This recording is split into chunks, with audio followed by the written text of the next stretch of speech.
بسم اللہ الرحمن الرحیم۔ السلام علیکم ناظرین، میں ہوں آپ کا میزبان علی نقی مہدی اور میرے ساتھ موجود ہیں کو ہوسٹ سیدہ معصومہ زیدی۔ آپ دیکھ رہے ہیں قائم ٹی وی رمضان ٹرانسمیشن۔ آج کا ہمارا خصوصی ٹاپک ہے حضرت خدیجہ کی شہادت۔ آج ہمارے ساتھ موجود ہے شاعر اہل بیت، مذہبی اسکالر، میڈیا اینکر پرسن ذاکرہ ڈاکٹر ثروت عسکری۔ السلام علیکم ڈاکٹر۔ وعلیکم السلام۔ آپ کیسی ہیں؟ الحمدللہ رب العالمین۔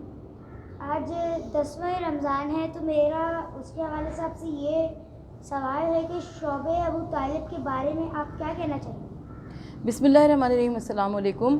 علی نقی آپ کی خدمت میں اور معصومہ آپ کی خدمت میں سلام پیش کرتے ہوئے اور قائم ٹی وی کے تمام ٹیم کے اراکین کی خدمت میں سلام پیش کرتے ہوئے اور آپ کے توسط سے جہاں جہاں پر بھی یہ ٹرانسمیشن جا رہی ہے، جہاں جہاں پر بھی رمضان المبارک کے اس مبارک پروگرام کو دیکھا جا رہا ہے، میں ان سب کی خدمت میں سلام پیش کرتی ہوں، تعزیت و تسلیت پیش کرنا چاہتی ہوں۔ اور آج دیکھیں دیکھتے ہی دیکھتے 10 رمضان آ گئی۔ اب پہلا عشرہ ہمارا ختم ہو جائے گا انشاءاللہ تعالیٰ۔ کل 11ویں رمضان سے ہم دوسرے عشرے میں داخل ہو جائیں گے، اور یہ جو گزرتے ہوئے روز و شب ہیں در حقیقت یہ ہماری ذمہ داریوں میں اضافہ کر رہے ہیں۔ ابھی کل استقبال رمضان کی بات ہو رہی تھی، آج ہم پہلے عشرے کو خدا حافظ کہنے کی بات کر رہے ہیں، اور اس کے بعد اسی طرح دیکھتے ہی دیکھتے تیسرا اور آخری عشرہ بھی ختم ہونے کی بات ہو جائے گی۔ تو ہمیں دعا کرنی چاہیے کہ پروردگار عالم ہم سب کو اس ماہ رمضان المبارک کی مبارک ساعتوں سے مستفیض ہونے کی توفیق عطا فرمائے، آمین ثم آمین۔ آپ نے سب سے پہلے یہ سوال کیا کہ شعبہ ابو طالب کیا تھا؟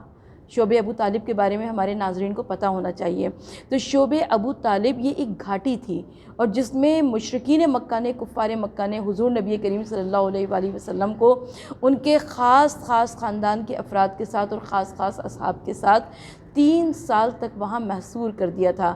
اور شعبہ ابو طالب ایک طریقے سے سوشل بائیکاٹ تھا، یعنی مکے کے عام افراد نہ ہی ان سے ملاقات کے لیے جا سکتے تھے، نہ ہی وہاں سے لوگ باہر نکل سکتے تھے جو ان سے ملاقات کرتے۔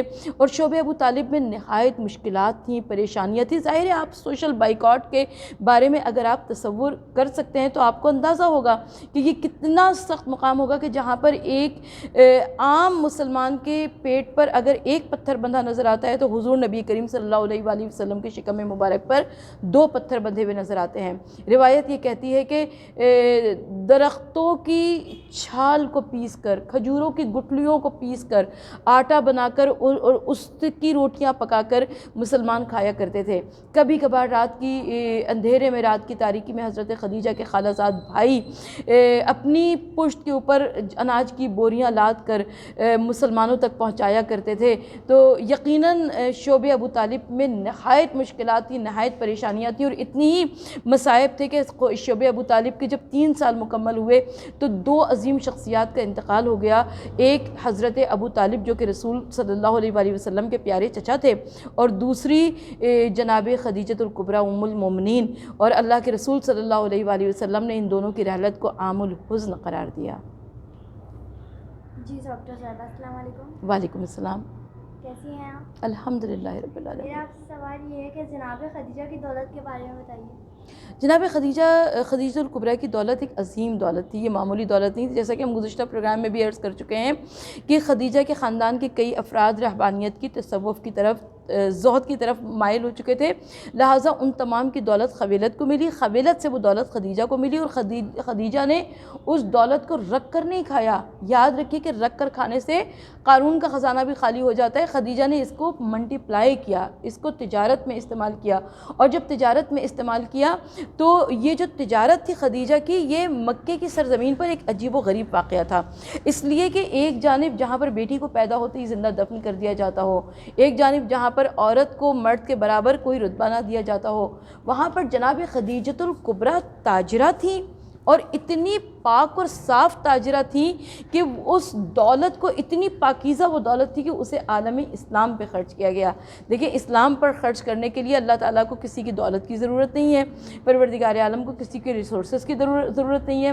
رب العالمین تو خلوص نیت دیکھتا ہے، اخلاص عمل دیکھتا ہے۔ رب العالمین دیکھتا ہے کہ اس کے کام میں کس قدر پاکیزگی ہے۔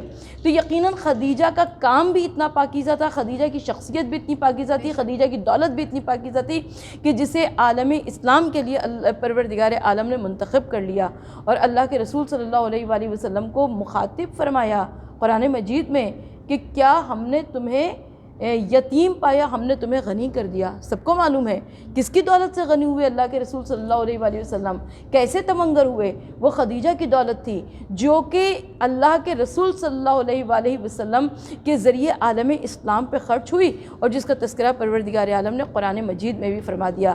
آج اگر عالم اسلام میں یہ اذانیں دی جا رہی ہیں, یہ نمازیں پڑھی جا رہی ہیں, یہ قرآن کی تلاوت جاری ہے, تو یہ سب کا سب ام المومنین خدیجہ الکبریٰ کی دولت کا اثر ہے.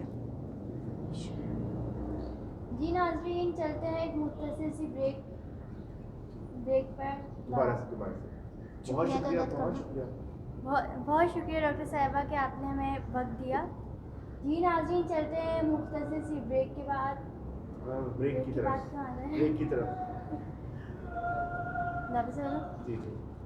بہت بہت شکریہ ڈاکٹر صاحبہ کہ آپ نے ہمارے لیے وقت نکالا اور بہت اچھا جواب دیا ہے. جی ناظرین, چلتے ہیں مختصر سی بریک کی طرف. خدا حافظ. خدا حافظ. کہاں